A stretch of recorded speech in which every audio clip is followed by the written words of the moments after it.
President Biden made a statement. We can no longer continue to fight for a people that won't fight for themselves. And that really hurt me that he would say that, because I stood shoulder to shoulder with brave Afghan men who fought terrorism. They fought for freedom and democracy. They fought for their country. They fought for their daughters to be able to go to schools and not be sexually enslaved. They fought for their sons to be able to do what they wanted to and not be forced into madrasas. They fought bravely for us here in America to not have terrorism here. Soldiers died on the battlefield defending their land. So to say that the Afghan people would not fight for themselves was very insulting to those people. And so I want to say to any Afghan people listening that I know, I've seen the sacrifice and the willingness of the Afghan people to fight. I've seen the heart of the Afghan people. And I'm thankful and honored to have served alongside some of the Afghan people. And that was a very incorrect statement. And I apologize on behalf of our country for that being said. We appreciate the people of United States or those served in Afghanistan. During the Russian invasion, the people of Afghanistan have lost 1.5 million lives fighting against Russians. You know, the Russian strategy of bombardment. This is a blanket. Yeah. In 1 hour, they were able to destroy all the entire villages or districts. No concern for civilian life. No. 1.5 million. Sure. This is a big number for a country. On that time, it was 20 million people, all the population. Again, during war against terrorism, the number of just the service members of the government of Afghanistan is more than 100,000.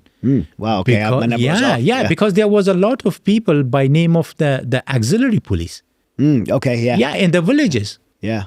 Day and night, they were fighting to defend their villages. Yeah. And there was a lot of casualties. There was a lot of fighting all over the country. People resistance in many villages or many districts of the country. The people have the arm to fight and defend their schools and their schools for their girls and children against the Taliban. They also sacrifice their lives.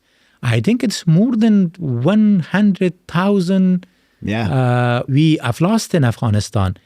I don't know, this question came from where? The people of Afghanistan is very familiar with all these sacrifices in past 46 years of fighting in the country. Yeah, it's one of the things I've seen that it's always impressed me is the patriotism and heart to fight and defend and in service. This is really a heart of service. And so that really hurt me when that was said. And I think it's important to know that people like me don't feel that way. And we're proud of, we are proud. All the service members I know was very proud to have served alongside of those brave men. Yeah. And brave women. There's a lot of brave women in Afghanistan, especially right now. So we won't go into the whole withdrawal. People have heard me talk about the withdrawal in great extent, especially people listening to the show. But in the withdrawal, I mean, I know that there had to be betrayal, a sense of betrayal. There had to be a sense of hurt. You expressed some of it. America left a lot of people behind. We left Americans behind. We left our allies behind. We left 40 million Afghans behind, 20 million women and little girls to be sexually enslaved and raped. And I want to talk about that before we get off today. But one of the groups we left behind were the prosecutors, the judges, the district attorneys, and the prosecutors who actually did the hard work to make sure those guilty of terrorism were duly prosecuted and put behind bars. Yeah. And when I say we left them behind, one of the phases of the withdrawal was the United States government, before we withdrew, was releasing I'm told between 50 and 60,000 prisoners from Bagram prison into the public. And these were Taliban criminals that were convicted and put in jail by the prosecutors. And now they're free. And more than 3,000 of ISIS. So all these people were just left free. Yes. International criminals, terrorists. The American government, the White House, let them out.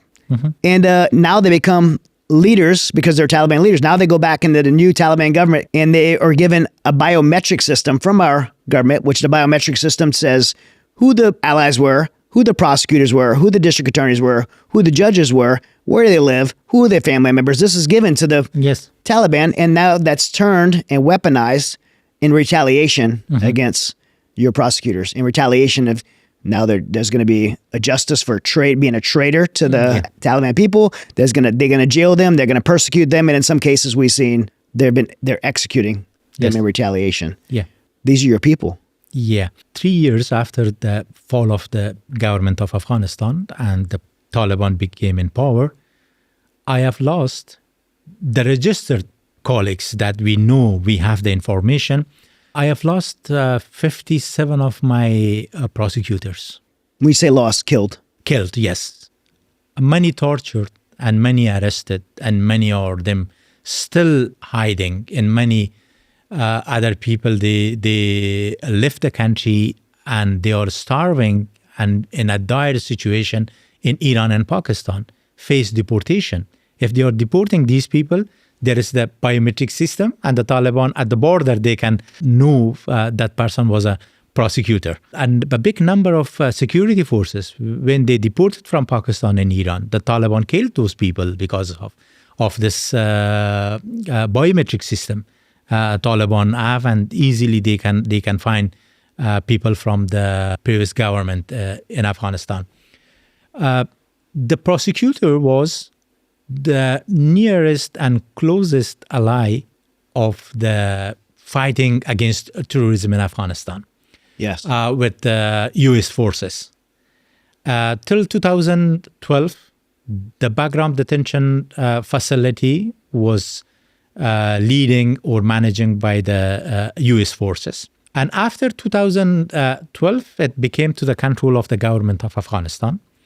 And I'm sure that during fighting against terrorism, if you capture Taliban red-handed with guns, with ammunitions in the battlefield, they referred those dangerous people to the Attorney General office. Yes. And the Attorney General office was investigating, collecting information, document, and all those things, and bring these people to the justice. And they were sentenced to jail by the judge of Afghanistan. When they released, they started searching for, especially for prosecutors. They hate the name of prosecutor. In Afghan word, we say Saranwal. They hate the name of Saranwal. They hate the name of prosecutors. Because of that, the first decision of the Taliban to dissolve the entire organization of Attorney General Office. Now Taliban doesn't have any department by name of Attorney General Office. They refer the jurisdiction of Attorney General Office to the police and also to the court. And they ask all imams of the masjids and also the people in the community to register the names of people they worked for the government of Afghanistan, and especially the prosecutors. They are searching still, and I think left behind prosecutors to the certain risk of death and torture and arresting. Yeah. I don't know, this was a mistake, this was a deliberate decision, this victimized, and this put all these, my colleagues, Yeah. especially prosecutors, Yeah. and female prosecutors, Yes. especially, they are in a dire situation, they need immediate support, but still we are in a problem of getting support from the government of United States. But here, some institutions, they are working for supporting or providing opportunity for safe passage or safe resettlement of prosecutors.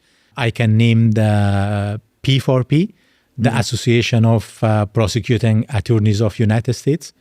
Other organizations, they are working and campaigning for raising funds for relocation or resettlement of prosecutors, judges, and lawyers. I think this is a responsibility, and I hope that we together jointly could provide opportunity for supporting all those people in risk.